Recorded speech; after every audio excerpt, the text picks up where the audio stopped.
Good morning મિત્રો, આજે આપણે ધોરણ 10 ની અંદર સામાજિક વિજ્ઞાનમાં આજે કુદરતી સંસાધનોનો વધારે અભ્યાસ કરીશું। અગાઉના લેક્ચરની અંદર આપણે એનો કેટલોક અભ્યાસ કર્યો હતો, જેમાં આપણે જોયું હતું કે સંસાધન એટલે શું, તો કે કુદરતની અંદર હજારો તત્વો પડેલા છે, પણ દરેકને આપણે સંસાધન કહી શકીએ નહીં। એટલે કે માનવી પોતાની બુદ્ધિ અને ચાતુર્યના કારણે કુદરતી તત્વોનો ઉપયોગ કરે અથવા ઉપયોગમાં લે ત્યારે કુદરતી તત્વો એ સંસાધન તરીકે ઓળખવામાં આવે છે। ત્યારબાદ આપણે જોયું કે સંસાધનોનો ઉપયોગ, તો કે જીવનના દરેક તબક્કે આપણે સંસાધનોનો ઉપયોગ કરીએ છીએ, પરંતુ એને મુખ્ય 3 ભાગોની અંદર ડિવાઈડ કરવામાં આવે છે। પહેલું આપણે જોયું સંસાધનો ખોરાક તરીકે, તો કે માનવી પોતાનો ખોરાક એટલે કે વૃક્ષોના ફળો આધારે અથવા ખેતીના ધાન્ય પાકોમાંથી પૂરું કરે છે, અથવા પશુપાલન દ્વારા મેળવવામાં દૂધ અને પ્રાણીઓના જે ઊન, અન્ય એટલે કે માંસ, જળચર પ્રાણીઓ વગેરેના માધ્યમથી પોતાની ખોરાકની જરૂરિયાત પૂરી કરે છે। ત્યારબાદ આપણે જોયું સંસાધન કાચા માલના સ્ત્રોત તરીકે, તો કે જંગલોમાંથી અથવા ખેતીમાં મળતી કાચો માલ એ ઉદ્યોગોની અંદર જે ઉદ્યોગોનો એટલે કે ખેતીનો અને જંગલોમાંથી મળતી પેદાશ એ ઉદ્યોગોના કાચા માલ તરીકે ઉપયોગી છે। એવી જ રીતે જમીનના પીટાણમાંથી મળતી ખનિજ અયસ્કો એ પણ ઉદ્યોગો માટે આધારરૂપ છે। અને ત્રીજો પ્રકાર આપણે જોયો તો શક્તિના સંસાધન તરીકે, એટલે કે આપણા ઉદ્યોગોના ચાલક બળ તરીકે ઉર્જાના માધ્યમ રૂપે અથવા ઉર્જાની જે આપણી જરૂરિયાત એ આપણે સંસાધનોમાંથી પૂરી કરી છે। દાખલા તરીકે પેટ્રોલિયમ, કોલસો, ખનિજ તેલ। આ ઉપરાંત વર્તમાન સમયની અંદર બિન પરંપરાગત ઉર્જા સ્ત્રોતો એટલે કે સૌર ઉર્જા, પવન ઉર્જા, જળ ઉર્જા વગેરે ઉર્જા સ્ત્રોતોનો આપણે ઉપયોગ કરીએ છીએ। ત્યારબાદ આપણે જોયું કે સંસાધનોના પ્રકાર, તો કે એને મુખ્ય 3 ભાગોની અંદર આપણે વિભાજિત કર્યા હતા। પહેલું જોયું કે માલિકીના આધારે, તો કે એના મુખ્ય આપણે 3 પ્રકાર જોયા હતા। વ્યક્તિગત સંસાધન, કે કોઈ જે સંસાધનનો માલિક અથવા જે સંસાધન કોઈ અમુક વ્યક્તિ અથવા અમુક સંસ્થાના નેતૃત્વ હેઠળ હોય તેને વ્યક્તિગત સંસાધન તરીકે ઓળખીએ છીએ। ત્યારબાદ રાષ્ટ્રીય સંસાધન, કે કોઈ રાષ્ટ્ર અથવા રાજ્ય અથવા પ્રદેશની માલિકી ધરાવતું હોય એને રાષ્ટ્રીય સંસાધન। અને વૈશ્વિક, કે જેના સમગ્ર વિશ્વનો એટલે કે માનવ કલ્યાણ જન સમુદાય માટે જેનો ઉપયોગ થતો હોય એવા સંસાધનને આપણે વૈશ્વિક સંસાધન તરીકે ઓળખીશું। છેલ્લે આપણે એવું પણ આની અંદર જોયું તો કે પુનઃપ્રાપ્યતાના આધારે સંસાધનના પ્રકાર, તો કે એમાં નવીનીકરણ અને અનવીનીકરણ સંસાધનો જોયા હતા। ત્યારબાદ આપણે એવું પણ જોયું કે સંસાધનોનું આયોજન અને સંરક્ષણ શા માટે જરૂરી છે, તો કે સંસાધનો એ મર્યાદિત છે, જ્યારે માનવીની જરૂરિયાતો અમર્યાદિત છે। વર્તમાન સમયની અંદર માનવ વિસ્ફોટ એટલે કે માનવ વસ્તીનું અગણિત પ્રમાણની અંદર વધવું અને ઔદ્યોગિક ક્રાંતિના પછીની આધુનિક ક્રાંતિના યુગની અંદર સંસાધનોનું બેફામ અને અવિરતપણે જે પ્રમાણનો ઉપયોગ થઈ રહેલો છે એનાથી ભવિષ્યની અંદર સંસાધનો ખૂટી જાય એવો ભય ઊભો થયો છે। એટલે સંસાધનોનો અસ્તિત્વ પણ બની રહે અને આપણી વિકાસની પ્રક્રિયા પણ આગળ વધે એટલા માટે સંસાધનોનું સંરક્ષણ અને આયોજન જરૂરી હતું। છેલ્લે આપણે જોયું હતું જમીનનું નિર્માણ અને જમીન, તો કે જમીનનું નિર્માણ મૂળ માતૃ ખડકો એટલે કે ખડકોનું ખવાણ અથવા ધોવાણના પરિણામે એનો બારીક ભૂક્કો બને છે, જે નીચલા સ્તરો સુધી ઘસડાઈ આવે છે, જેમાં ભેજ અને અન્ય સેન્દ્રીય તત્વો ઉમેરાતો જમીનનું નિર્માણ કહેવામાં આવે। છેલ્લે આપણે જોયું કે જમીન એટલે શું, તો કે પૃથ્વી સપાટી પરના પાતળા પડને કે જે આગળ વનસ્પતિ અને જૈવિક તત્વો રહેલા છે એવા પડને આપણે જમીન તરીકે ઓળખીએ છીએ। અને છેલ્લે આપણે વાત કરી કે જમીન નિર્માણ માટે જે તે વિસ્તારની આબોહવા અને માતૃ ખડકો એ મહત્વ એટલે કે એના આધારે જમીનનું નિર્માણ થાય છે। આમ સમગ્ર ભારતની અંદર જુદી જુદી પ્રકારની જમીનો જોવા મળે છે। તો કે હવે જોઈએ કે ભારતીય જમીનના પ્રકાર, તો કે ભારતીય કૃષિ સંશોધન પરિષદ એટલે કે ICAR મુજબ ભારતીય જમીનોને એટલે કે ભારતની જોડે જે જમીન રહી એને 8 ભાગોની અંદર ડિવાઈડ કરવામાં આવે છે। મિત્રો, પરીક્ષા માટે આજનો આપણો ટોપિક એ તમારા માટે આઈએમપી છે। વારંવાર પરીક્ષા દરમિયાન આપણો પ્રશ્ન મોટા પ્રશ્ન રૂપે પૂછાતો જ હોય છે, અથવા કોઈ પણ એક જમીનના પ્રકારને ટૂંકા પ્રશ્ન રૂપે પણ આપણા એટલે કે આપણી પરીક્ષાઓમાં વારંવાર પૂછાય છે। તો કે આમ આજનો આપણો ટોપિક એ આપણા માટે આઈએમપી બની જાય છે। તો કે એની અંદર પ્રથમ પ્રકાર જોઈએ તો કે કાંપની જમીન। કાંપની જમીન તો કે ભારતની કુલ જમીનમાંથી એટલે કે ભારતની કુલ જમીનના ક્ષેત્રફળમાંથી સૌથી વધારે વિસ્તાર એટલે કે વિસ્તારની અંદર આવેલી જમીન હોય તો એ છે કાંપની જમીન। એટલે કે ભારતની કુલ જમીનમાંથી લગભગ 43% ભાગ એ કાંપની જમીનનો બનેલો છે। તો કે કાંપની જમીનનું નિર્માણ એ નદીઓના નિક્ષેપણથી તૈયાર થાય છે। એટલે ભારતની અંદર ઉત્તર અને દક્ષિણના નદી કિનારાના પ્રદેશોની અંદર એટલે કે પૂર્વની અંદર બ્રહ્મપુત્રના જે ખીણ પ્રદેશોથી શરૂ કરી બિહાર, ઉત્તર પ્રદેશ, હરિયાણા, પંજાબ, પશ્ચિમ ભારતની અંદર રાજસ્થાન, ગુજરાત સુધીના ભાગોની અંદર કાંપની જમીન આવેલી છે। આ ઉપરાંત દક્ષિણ ભારતની અંદર નદીઓના મુખ્ય ત્રિકોણ પ્રદેશની અંદર એટલે કે કૃષ્ણા, કાવેરી અને મહાનદીના જે ક્ષેત્ર વિસ્તારોની અંદર આ જમીન કેટલાક પ્રમાણની અંદર આવેલી છે। તો કે આ જમીનની અંદર મુખ્ય તત્વો જોઈએ તો કે પોટાશ, ફોસ્ફરિક એસિડ અને ચૂનાનું પ્રમાણ વધારે પ્રમાણમાં જોવા મળે છે, જ્યારે નાઇટ્રોજન અને હ્યુમસની માત્રા અલ્પ પ્રમાણની અંદર જોવા મળે છે। આ પ્રકારની જમીનની અંદર કઠોળનો પાક લેવામાં આવે તો નાઇટ્રોજનનું પ્રમાણ વધારી શકાય છે। તો કે આ પ્રકારની જમીનમાં મુખ્ય રીતે ઘઉં, ચોખા, કપાસ, શેરડી, શણ, મકાઈ અને અન્ય તેલબિયા પાક લેવામાં આવે છે। ત્યારબાદ ભારતની કુલ ક્ષેત્રફળમાંથી બીજા નંબરની સૌથી વધુ વિસ્તાર ધરાવતી જમીન એટલે કે રાતી જમીન અથવા આપણે એને લાલ જમીન તરીકે ઓળખીએ છીએ, જેને રેડ સોઇલ તરીકે પણ આપણે કહી શકીએ છીએ। તો કે સૌપ્રથમ તો ભારતની કુલ જમીનમાંથી એટલે કે કુલ જમીનના ક્ષેત્રફળમાંથી રાતી જમીન અથવા લાલ જમીન એ 19% ભાગ રોકે છે। તો કે દક્ષિણ ભારતની અંદર ખાસ કરીને તમિલનાડુથી માંડી અને મધ્ય ભારત એટલે કે ઉત્તર પ્રદેશના બુંદેલખંડ સુધીના વિસ્તારો સુધી અને પશ્ચિમની અંદર કચ્છ સુધીના વિસ્તારોની અંદર આ પ્રકારની જમીન આવેલી છે। એટલે કે મધ્ય અને દક્ષિણ ભારતની અંદર આ જમીનનો બહુ મોટા પ્રમાણની અંદર વિસ્તાર થયેલો છે। તો કે લાલ જમીન અથવા રાતી જમીનનો લાલ રંગ એ શેના કારણે હોય છે? તો કે આ જમીનમાં રહેલા ફેરિક ઓક્સાઇડની હાજરીના કારણે એનો રંગ લાલ બને છે, પરંતુ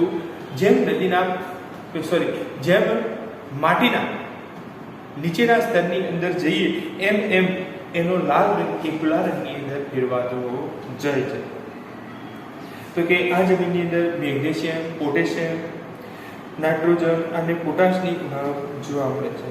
તો કે આ જમીનમાં મુખ્ય રીતે કપાસ, બાજરી, ઘઉં, જુવાર, અળસી, મગફળી અને બટાકા જેવા પાકો લેવામાં આવે છે। ત્યારબાદ ત્રીજા નંબરની જમીન એટલે કે કાળી જમીન। મિત્રો, ઘણીવાર અને વારંવાર તમારા ટૂંકા પ્રશ્ન રૂપે આપણી કાળી જમીનનો પ્રશ્ન એ પૂછાતો હોય છે। સૌપ્રથમ તો કાળી જમીનને કપાસની જમીન તરીકે ઓળખવામાં આવે છે। તો કે કાળી જમીન એ ભારતની કુલ જમીનમાંથી 15% ભાગ એટલે કે 15% ક્ષેત્રફળની અંદર પોતાનો વિસ્તાર ધરાવે છે। તો કે મોટાભાગે આ જમીનનો ફેલાવો અથવા ઉદ્ભવ દક્ષિણ ભારતની અંદર એટલે કે દક્ષિણના જે લાવાના પ્રસરણમાંથી થયેલો હતો। એટલે કે મોટાભાગની જે કાળી જમીન એ મધ્ય અને દક્ષિણ ભારતની અંદર જોવા મળે છે। તો કે ગુજરાતની એટલે કે ગુજરાતમાં વાત કરીએ તો કે દક્ષિણ ગુજરાત એમાં પણ ખાસ કરીને જોઈએ તો કે સુરત, ભરૂચ, નર્મદા, વડોદરા, તાપી અને ડાંગ જિલ્લાની અંદર આ પ્રકારની જમીન વિપુલ પ્રમાણની અંદર જોવા મળે છે। તો કે આ જમીનના નિર્માણ માટે લાવાયિક ખડકો અને આબોહવાએ મહત્વની ભૂમિકા ભજવી.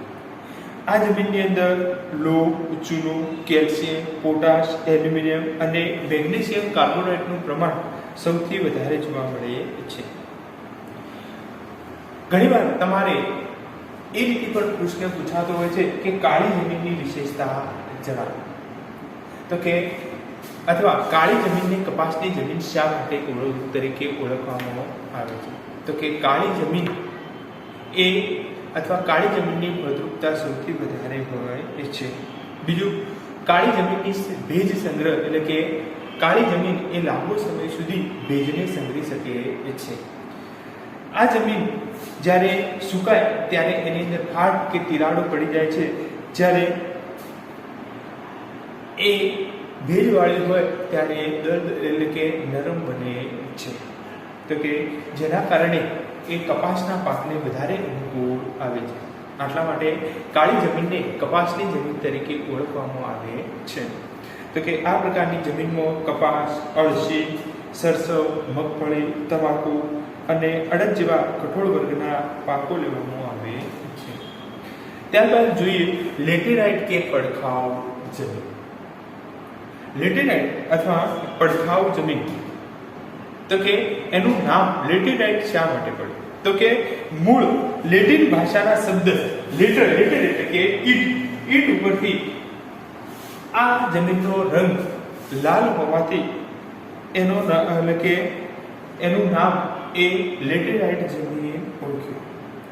તો કે જેનો લાલ રંગ એ એની અંદર રહેલા લો ઓક્સાઇડ નામના તત્વના કારણે લેટેરાઇટ જમીનનો રંગ એ લાલ હોય છે. તો કે આ જમીનની વિશેષતા જોઈએ તો કે જ્યારે ભીની હોય ત્યારે માખણ અને મુલાયમ બની જાય છે. જ્યારે સુકાય ત્યારે એકદમ સખત બની જાય છે. તો કે ભારતના દ્વીપકલ્પીય ઉચ્ચ પ્રદેશોની અંદર કે ઊંચાણ ભાગવાળા ભાગોની અંદર અર્ધ વિકસિત એટલે કે મધ્ય ભારત પછી દક્ષિણ ભારતના ઉચ્ચ પ્રદેશના ઊંચાણવાળા વિસ્તારોની અંદર આ જમીન અપરિપક્વ વિસ્તારોની અંદર જોવા મળે છે. તો કે આ જમીનની અંદર જોઈએ તો કે અન્ય તત્વોની અંદર લોહ તત્વ, પોટાશ, એલ્યુમિનિયમનું પ્રમાણ વધારે જોવા મળે છે. તો કે આ જમીન એ ઓછી ફળદ્રુપતા ધરાવે છે અને જેમાં ખાતરોના કે કપાસ, ડાંગર, રાગી, શેરડી, ચા, કોફી, કાજુ વગેરે પાકો લેવામાં આવે છે. ત્યારબાદ જોઈએ રણ પ્રકારની જમીન. મિત્રો, આપણે મૂળ એ ઉત્તર ગુજરાત અને કચ્છના નાના રણથી આપણે નજીકના વિસ્તારની અંદર છીએ એટલે આપણને સામાન્ય રીતે ખ્યાલ જ હોય છે કે રણ પ્રકારની જમીન. તો કે ભારતના સૂકા અને અર્ધ સૂકા વિસ્તારોની અંદર આ પ્રકારની જમીન જોવા મળે છે. એટલે કે મોટાભાગે ભારતના પશ્ચિમ ભાગોની અંદર એટલે કે ગુજરાત, રાજસ્થાન અને પંજાબના કેટલાક ભાગોની અંદર આ પ્રકારની જમીન જોવા મળે છે. તો કે આ પ્રકારની જમીનની અંદર કે ફળદ્રુપતાનું પ્રમાણ ઓછું હોય છે અને ક્ષાર કણોનું પ્રમાણ વધારે હોય છે. તો કે આ જમીન રેતાળ હોવાથી સાથે સાથે ઓછી ફળદ્રુપતા ધરાવે છે. તો કે સિંચાઈની સગવડના માધ્યમથી આવી જમીનની અંદર બાજરી અને જુવાર જેવા પાકો લેવામાં આવે છે. ત્યારબાદ જોઈએ પર્વતીય જમીન. પર્વતીય જમીન એટલે કે મોટાભાગે પર્વતીય વિસ્તારોની અંદર પર્વતોના ધોવાણથી તૈયાર થયેલી જમીન. તો કે ભારતની અંદર ઉત્તર ભારતની અંદર હિમાલય જે પર્વતમાળા આવેલી છે એટલે કે કાશ્મીરથી લઈ હિમાચલ પ્રદેશ, ઉત્તરાખંડ, સિક્કિમ અને અરુણાચલ પ્રદેશ જેવા વિસ્તારોની અંદર આ પ્રકારની જમીન જોવા મળે છે.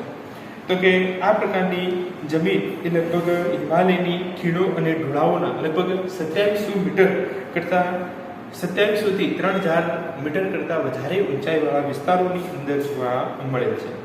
તો કે આ જમીનનું સ્તર પાતળું અને અપરિપક્વ હોય છે. એટલે કે અપરિપક્વ એટલે કે પાણીના પ્રવાહથી અથવા ઘસારાથી આ જમીન ઝડપથી ધોવાઈ જતી હોય છે. તો કે આ જમીનની અંદર મોટાભાગે દેવદાર, ચીડ અને પાઇનના વૃક્ષોનું પ્રમાણ એ વધારે પ્રમાણમાં જોવા મળે છે. ત્યારબાદ વાત કરીએ જંગલ પ્રકારની જમીન. જંગલ પ્રકારની જમીન એટલે ભારતના જંગલોના વિસ્તારની અંદર જંગલોના આવરણ અથવા આચ્છાદનના કારણે જે જમીન તૈયાર થઈ એને જંગલ પ્રકારની જમીન કહેવામાં આવે છે. ખાસ કરીને હિમાલય વિસ્તારના તરાઈના જંગલોની અંદર અને હિમાલયના શંકુદ્રુપ જંગલોમાં 3000 મીટરથી 3100 મીટરની ઊંચાઈ, સહ્યાદ્રી, પૂર્વઘાટ અને મધ્ય હિમાલયના ક્ષેત્રોની અંદર આ પ્રકારની જમીન આવેલી છે. તો કે આ જમીનનું નિર્માણ વૃક્ષોના ખરી પડેલા પાંદડાના જે ડંકાવાથી આ જમીનનું નિર્માણ થાય છે. તો કે લાંબો સમય સુધી જે વૃક્ષોના પાંદડા પડવાથી અને સડવાના કારણે તો કે આ જમીનની અંદર સેન્દ્રિય તત્વોનો વધારો થતો જાય છે અને ઉપરનો ભાગ ધીરે ધીરે એ કાળા રંગનો બનતો જાય છે. તો કે જેમ જેમ આ જમીનના નીચલા પડની અંદર જઈએ તેમ એનો રંગ એ ભૂરો કે લાલ થતો જાય છે. તો કે આ જમીનની અંદર ચા, કોફી, તેજાના, ઘઉં, મકાઈ, જવ, ડાંગર વગેરે પાકો લેવામાં આવે છે. પરંતુ આ જમીનનું પ્રમાણ ભારતની અંદર મર્યાદિત પ્રમાણમાં જોવા મળે છે. અને છેલ્લે વાત કરીએ દલદલ કે પીટ પ્રકારની જમીન. દલદલ કે પીટ પ્રકારની જમીન તો કે ભારતના એવા વિસ્તારો કે જ્યાં આગળ પાણીની વિપુલતા છે અથવા ભેજવાળા વિસ્તારોની અંદર જૈવિક પદાર્થોના સંચયથી આ પ્રકારની જમીનનું નિર્માણ થાય છે. એટલે કે ભેજવાળા અથવા પાણીવાળા વિસ્તારોમાં જે જૈવિક પદાર્થો વધારે પ્રમાણમાં એકઠા થવાથી આ પ્રકારની જમીનનું નિર્માણ થાય છે. તો કે આ જમીન વર્ષા ઋતુ દરમિયાન મોટાભાગે ડૂબેલી હોય છે અને પાણી ઓસરતો તો એની ઉપર ખેતી કરવામાં આવે છે. દાખલા તરીકે પશ્ચિમ બંગાળ, સુંદરવન અને અસમના કેટલાક ભાગોની અંદર આ પ્રકારની જમીન આવેલી છે. તો કે આ પ્રકારની જમીનની અંદર જૈવિક પદાર્થો અને ક્ષારોની પ્રમાણ વધારે હોય છે. આ ઉપરાંત ફોસ્ફેટ અને પોટાશની અલ્પતા પણ જોવા મળે છે. તો કે ખાસ કરીને ભારતની અંદર ઓડિશા, પશ્ચિમ બંગાળ, તમિલનાડુના કિનારાના પ્રદેશ, ઉત્તર બિહારનો મુખ્ય ભાગ તથા ઉત્તરાખંડના અલ્મોડા જિલ્લાની અંદર બહુ મર્યાદિત ક્ષેત્રોની અંદર આ પ્રકારની જમીન જોવા મળે છે. મિત્રો, આમ ભારતીય કૃષિ સંશોધન વિકાસ દ્વારા ભારતીય જમીનને 8 ભાગોની અંદર વિભાજિત કરવામાં આવી છે. એમાં એક જોઈએ આપણે તો કે કાંપની જમીન કે જે ભારતના સૌથી વધારે ક્ષેત્રની અંદર આવેલી છે કે જેનું પ્રમાણ 43% કરતાં વધારે છે અને પૂર્વની અંદર એટલે કે અસમની અરુણાચલ પ્રદેશથી શરૂ કરી અને પશ્ચિમની અંદર ઉત્તરની એટલે કે પશ્ચિમની અંદર પંજાબ સુધી અને પશ્ચિમની અંદર દક્ષિણ તરફે રાજસ્થાન, ગુજરાત અને દક્ષિણ ભારતની અંદર કઈ નદીઓના ખીણ પ્રદેશની અંદર આ પ્રકારની જમીન જોવા મળે છે. તો કે આ જમીનની અંદર નાઇટ્રોજનનું પ્રમાણ ઓછું હોય એટલે કે કઠોળનો પાક લઈ અને એનું પ્રમાણ વધારી શકાય છે. ત્યારબાદ આપણે જોયું રાતી અથવા લાલ જમીન તો કે 19% ભાગ ઉપર આવેલી છે અને એનો લાલ રંગ એ ફોલિક ઓક્સાઇડના હાજરીના પરિણામે એ લાલ રંગની અંદર જોવા મળે છે. ખાસ કરીને દક્ષિણ ભારતની અંદર દ્વીપકલ્પીય વિસ્તારોની અંદર આ પ્રકારની જમીન જોવા મળે છે. ત્યારબાદ આપણે જોયું કાળી જમીન તો કે કાળી જમીનને કપાસની જમીન તરીકે ઓળખવામાં આવે છે અને કપાસના પાક માટે વધારે અનુકૂળતા આપતી હોવાથી લાંબો સમય ભેજ સંગ્રહી શકે. ભેજ સંગ્રહતી હોવાના કારણે એને કપાસની જમીન તરીકે ઓળખાય છે. ગુજરાતની અંદર દક્ષિણ ગુજરાત એટલે કે નર્મદા, તાપી, ડાંગ વગેરે જિલ્લાની અંદર આ જમીનનું પ્રમાણ છે. ત્યારબાદ આપણે જોયું લેટેરાઇટ અથવા પડખાવ જમીન તો કે લેટિન ભાષાના શબ્દ લેટર એટલે કે ઈટ ઉપરથી એનો નામ આપવામાં આવ્યું છે. તો કે એનો લાલ રંગ એ લો ઓક્સાઇડના કારણે આપવામાં આવ્યો છે. તો કે દ્વીપકલ્પીય ઉચ્ચ પ્રદેશોની અંદર ઊંચાઈવાળા વિસ્તારોની અંદર અપરિપક્વ વિસ્તારોની અંદર આ જમીન જોવા મળે છે. ત્યારબાદ આપણે જોયું રણ પ્રકારની જમીન તો કે પશ્ચિમ ભારતના સૂકા અને અર્ધ સૂકા વિસ્તારોની અંદર આ પ્રકારની જમીન જોવા મળે છે.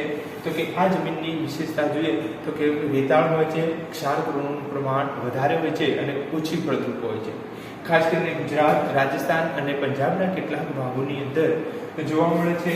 તો કે પર્વતીય જમીન તો કે ઉત્તર ભારતના હિમાલયના પર્વતીય વિસ્તારોની અંદર 2700 થી 3000 મીટરના ઊંચાઈવાળા વિસ્તારોમાં આવેલી છે.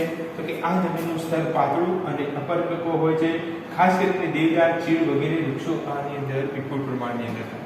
ત્યારબાદ આપણે જોયું જંગલ પ્રકારની જમીન. તો કે ભારતની અંદર જંગલોના વિસ્તારની અંદર એટલે કે હિમાલયના તરાઈના જંગલો, આ ઉપરાંત પશ્ચિમ ઘાટ, પૂર્વ ઘાટ અને મધ્ય ભારતના જે જંગલોના વિસ્તારોની અંદર જોવા મળે છે. વૃક્ષોના પાંદડા સડવાથી આ જમીનનું ઉપલું પડ એ કાળું હોય છે, જેમ જેમ અંદર જઈએ એમ લાલ રંગનું હોય છે. તો કે આ જમીનનું પ્રમાણ મર્યાદિત હોય છે. છેલ્લે દલદલ કે પીટવાળા જમીન કે જ્યાં આગળ પાણીનું પ્રમાણ વધારે છે અથવા ભેજવાળી આબોહવાળા વિસ્તારોની અંદર જૈવિક દ્રવ્યોના એટલે કે જૈવિક પદાર્થોના એકઠા થવાથી આ પ્રકારનું જમીનનું નિર્માણ થાય છે. મોટાભાગે વર્ષા ઋતુની અંદર આ જમીન એ ડૂબેલી રહે છે અને ત્યારબાદના સમયની અંદર એની અંદર ડાંગરની ખેતી કરવામાં આવે છે. મિત્રો, આ સાથે આપણો આજનું આ લેક્ચર અહીં સ્થગિત કરી છે. ફરી જ્યારે મળીશું ત્યારે જમીન ધોવાણ એટલે શું, જમીન ધોવાણના કારણો અને એને અટકાવવાના ઉપાયો જોઈશું.